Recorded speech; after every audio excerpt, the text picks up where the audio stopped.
Tetap merokok. Jangan merokok. Ngomong dari Jawa Barat, nggak disiplin. Nggak boleh macam-macam. Kamu mau menginfiltrasi. Hati-hati. Konkret. Siap, saya. Ini infiltran masuk. Siap. Mana surat tugasmu? Mana surat tugasmu? Surat tugas. Bukan kartu pengguna. Surat tugas, kamu ditugaskan ke sini. Mana? Kalau nggak ada pulang. Polisi tangani ini yang bikin macam-macam ini. Negeri. Tak boleh mau sembarangan. Sejatinya memang ini ada gerakan makar dari dulu. Dan NI ini memang mengkolaborasi ajaran NI dengan ajaran Isa Bugis dan lembaga kerasulan. Dari awal terbentuknya memang dia sudah mengajarkan makar dan mengajarkan kebencian kepada orang. Namun di permukaan ajaran Isa Bugis ini seolah-olah mereka toleran karena ajaran Isa Bugis ini adalah dia kolaborasi, sinkretisme agama, penggabungan beberapa agama menjadi satu dan selalu menggunakan logika akal yang tidak masuk akal, tidak akal. Makanya rukun Islam pun dirubah, termasuk haji nggak perlu ke Mekah, haji ada yang di Jawa Barat di Al Zaitun, terus sholat belum diwajibkan, dosa bisa ditebus. Nah ini gerakan-gerakan ini kan gerakan Pandustain, gerakan bawah tanah, dan informasi ini sudah ada di tangan MUI dan Kementerian Agama pada saat itu yang dihasilkan. Jadi cukup dibuka saja, saya rasa masyarakat sudah tahu buat fatwa dan ini menjadi landasan aparat untuk menindak Al Zaitun juga secara hukum. Karena banyak kasus tanah yang tidak selesai, yang hanya dibayar uang muka, minta sertifikatnya sampai sekarang tidak dibayar. Ada kasus-kasus hukum juga misalnya dana BOS itu tidak ditransfer ke rekening yayasan, tapi ditransfer ke rekening atas nama AS Panji Gumilang. Ini kan sudah pelanggaran hukum. Jadi kita berharap negara hadir.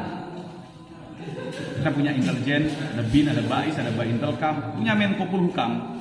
Kita berharap kementerian dan lembaga sinergi. Ini bukan hanya kasus tahunan, ini tragedi kemanusiaan. Dan kita tidak berharap ini berlarut-larut sehingga nanti orang akan trauma dengan pesantren, takut ke pesantren, anaknya nanti takut dianggap radikal dan lain sebagainya. Yang ini oknum. Dan kita kasihan kepada para korban yang sudah menyekolahkan di sana. Ada yang stres, depresi, bahkan gila karena mungkin dijali dengan masalah doktrin dia tidak kuat. Karena 80% di Al Zaitun itu adalah santri yang orang tuanya anggota NI, termasuk karyawan, muadzaf, eksponen itu adalah orang NI. Tapi ada 20% santri yang korban promosi Al Zaitun, yang dia hanya melihat pesantren mega, sekolahan ke sana. Anaknya nakal mungkin juga cemplungin ke pesantren karena mungkin orang tuanya orang kaya karena memang biayanya cukup tinggi. Tapi kalau yang 80% itu memang ada subsidi bagi anggota NII agar untuk menyekolahkan menjadi santri anaknya di Al Zaitun. Jadi kalau Kementerian Agama hanya melihat kurikulumnya ya tidak ada yang aneh. Tapi kalau hidden kurikulum ini adalah gerakan intelijen dan saya rasa istana juga harus turun tangan, Menko Polhukam. Kita punya intelijen. Jadi jangan sampai seolah-olah intelijen tidak bergerak. Ini adalah gerakan yang sangat membahayakan kedaulatan bangsa. Yang diketahui Mas Ken sendiri selama berada di dalam Al Zaitun yang paling menonjol penyimpangannya itu apa? Menghalalkan segala cara dalam hal infak bukan infak sebenarnya, iuran paksa. Jadi di NI ada namanya harta ini adalah diambil oleh pimpinan. Ayatnya adalah ambillah sedekah dari mereka untuk membersihkan diri. Jadi ada yang sampai jual tanah, jual rumah. Terus tadi sholat juga belum diwajibkan, bukan dilarang ya, tapi belum diwajibkan. Jadi mereka mengatakan negara Indonesia masih jahiliyah, masih Mekah, hukumnya bukan hukum Islam, hukumnya Pancasila, tauhid, demokrasi, haram. Jadi ya sholat itu besok ketika negara Islam sudah menang. Jadi sholat bagi mereka adalah sholatnya cari duit, cari orang, menegakkan program negara karena mereka dididik menjadi seorang negarawan, bukan agamawan. Makanya nggak heran kan sholatnya di Al Zaitun pakai jas, pakai dasi, ya karena mereka pada dasarnya belum diwajibkan kok dan mereka suka-suka dia karena ini akan membuat mazhab baru, pemikiran baru dan menurut saya ini bahaya sekali apalagi syahadat mereka juga dirubah. Syahadatnya bukan tiada Tuhan selain Allah, tapi tiada negara kecuali negara Islam. Barang siapa negara selain negara Islam maka kafir. Nah, ini modus-modus pengkafiran ini sangat membahayakan dan membuat perpecahan di masyarakat. Tadi sempat dijelaskan ya perekrutan yang saat orang masuk Al Zaitun. Ya, rekrutannya mereka menggunakan sugesti-sugesti agama dan biasanya menggunakan pertemanan dan mereka seperti multi level marketing. Pemahaman yang dia yakini ini bukan hanya untuk dia sendiri, tapi harus disampaikan kepada orang lain. Satu ngerekrut 5, 10, 20, dan dia tidak akan pernah berhenti sebelum mendapatkan pemikiran baru yang menurut dia lebih bagus dari yang dia yakini saat itu. Jadi sakaunya lebih sakau ini daripada narkoba. Kalau narkoba nanti direhabilitasi, dosisnya dikurangi bisa sembuh. Ini merasa paling benar.